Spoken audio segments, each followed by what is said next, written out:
Ooh-wee. I just worked on that door. I got everything done down here. I fixed that door. I worked on this door. I worked on this door. That's 3 doors I worked on. Double door, I worked on that at length.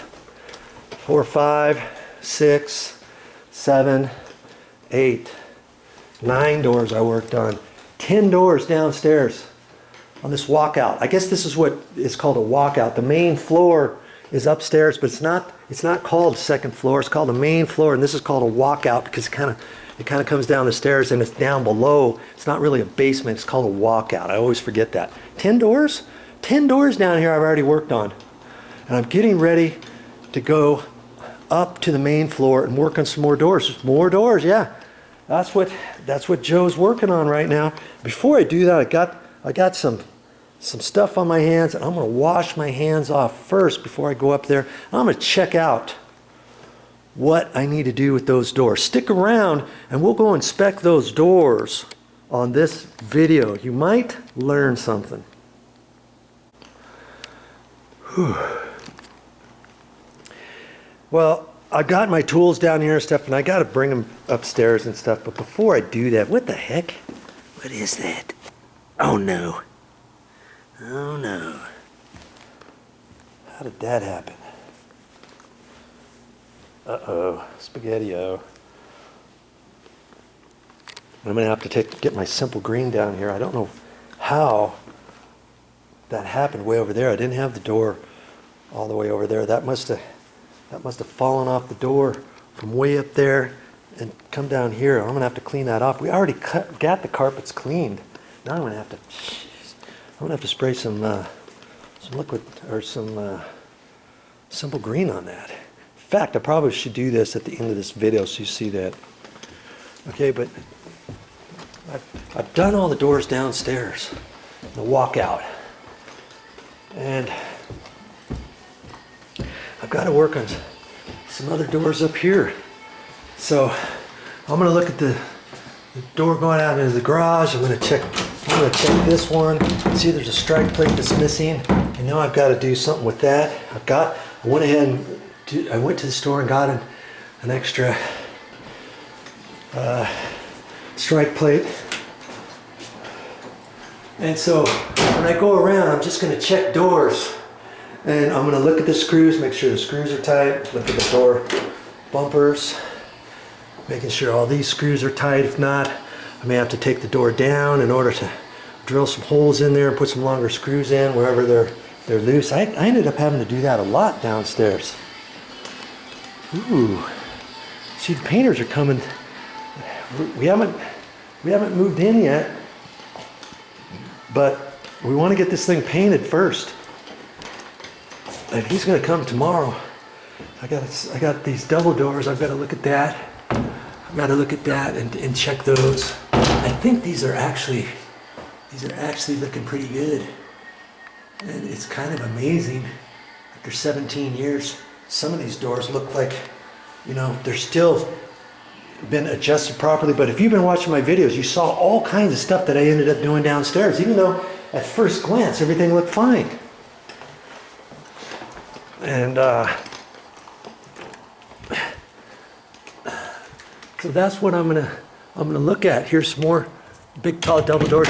These double doors happen to be solid core doors, and I'm pretty sure I'm gonna have to do something with this. See how big the gap is on that right there. I don't think I want that big of a gap. And I look down here, and as I'm going down, it's almost tight. See, it's almost tight down at the bottom. Look at that. See? I can fix that. I haven't looked exactly what all I got to do to this door just yet. Boy. Okay, so we'll have to take a look at that. See what I can do about that.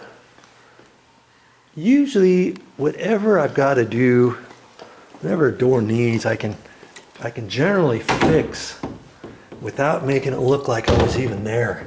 You see all the stuff that I fixed downstairs? You've been watching all those videos. After I got all done, you look at those doors and you think, wow, I saw that he did all kinds of work, but I don't see the remnants of what he did, what he had to do. Okay, so I'll look at that. There's also a bathroom door in there.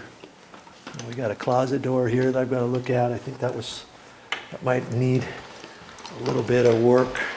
Well, I've got another double door here, and I'm looking, see how big the gap is down there? See? The gap's not as big up there, but you know, I think I can, I'm gonna end up having to take this door and move it over a little bit. It looks like I got a little bit of gap here to work that with. And so I think I'm stuck here for the rest of the day. I'm stuck here, gonna check this, and I think a few of these doors, I don't have to do much at all, but I'm gonna be hands-on. I'm gonna touch every single one of these doors. I'm gonna check all the screws and the hinges. I'm going to adjust this. In fact, see this door here? It's in the bathroom. It's not latching at all. I don't know when the last time it did latch. And you look up there, you see the big gap up at the top. And it almost looks like when they installed it, this side of this jamb should have been moved down. And they didn't move it down. This latch is supposed to be in the middle of the strike plate. See the strike plate beyond it? See how it's lower than the middle? It's like this door would, strike latch would have to move up, or the strike plate would have to move down. And I saw it on one door. Somebody actually took the strike plate and they mortised it down about a 1/4 inch, so that there's a 1/4 inch gap at the top. I don't want to really do that if I can help it. And you can kind of see on this, see where the latch has been hitting. You can see marks on here. I see it's just barely hitting the bottom. So once I play with the door a little bit, I'm gonna probably take a rasp and my drill. It's like a bit. It will just eat that away. And I ended up doing it downstairs. If you didn't watch that video, maybe if you watch one of these other ones on how I'm going to fix this, you'll see how I'm going to do that. I'm going to have to rasp that down with a rasp drill bit, so to speak, and we'll just grind that down. So I know I'm going to have to do something there, but before I do that, actually, I know, if there was a bigger gap up there, I could tweak the door to the left a little bit and that would lower that. And I ended up having to do that to another door too. Before I rasped out, I did a little bit of both. But on this particular door, that's not the case, because see, there's a gap. See how big the gap is down there? I mean, it's pretty substantial. If I tried to lower the door any further, that gap would get bigger. So I don't really need to do that. I just need to push that down. So on this particular door, in fact, the edge, I might end up even pushing this door over to the right just a little bit, but if I do that, that's going to raise that up even more. The last thing I want is for this starting to rub. I got plenty of room up there, so I might even take this, move it up just a hair, knowing that I have to rasp this latch, this strike plate out a little bit more. And I can, instead of doing about a 1/16, I could do an 1/8, just barely to the top of that screw. I don't have to go any further than that, and that'll fix it.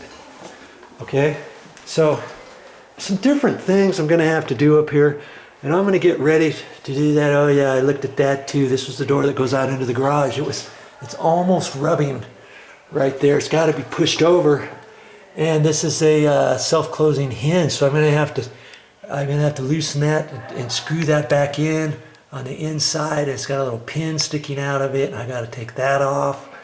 I'm not quite sure exactly how I'm going to do that just yet, because usually there's a place where you can put an Allen wrench and you can lower it, you can lessen it, but see, there's no little hole for an Allen wrench there, or there wasn't on the top either. See, here's another self-closing one. It looks like that on the top of that other one. And see that little pin?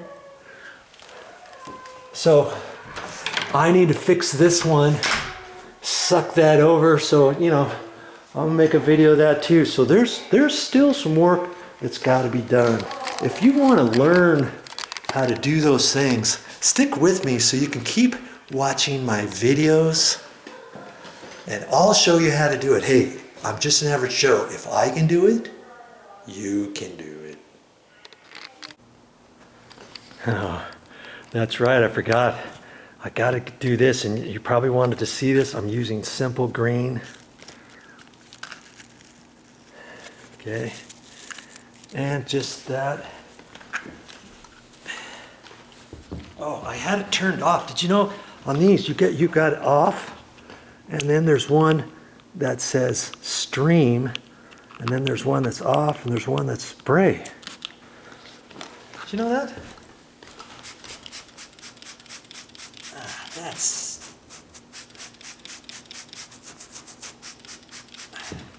simple green. Had I wiped that more with my rag, I could have made a bigger mess. Look at that. And that was that grease. Well, it wasn't.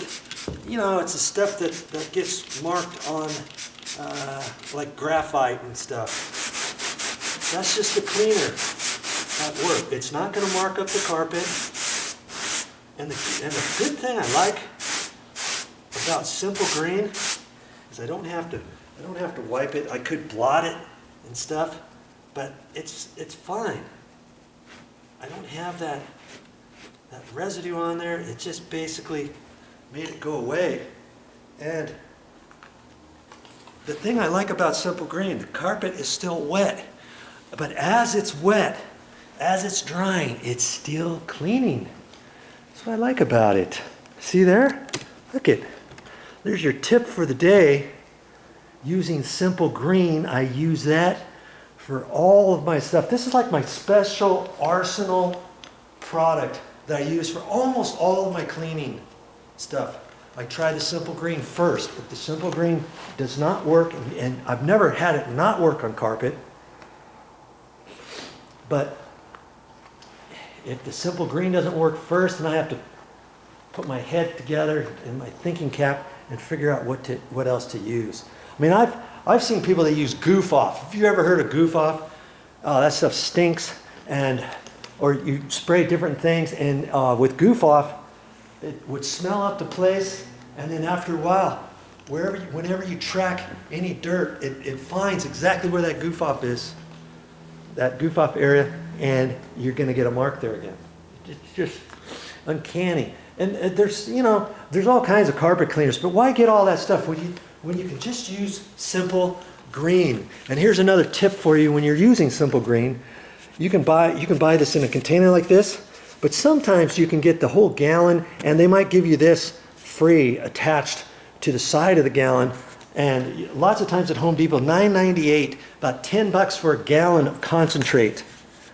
And I use the concentrate because then when I get done with this, I use the concentrate. I only put a little bit of concentrate in here, not even that much, probably about like that. And I fill it up with water, and voila, I got another container of simple green. That'll save you all kinds of bucks, because for this, I don't know how much. I've not priced it at the store lately, but probably for this bottle, it's probably $5-6.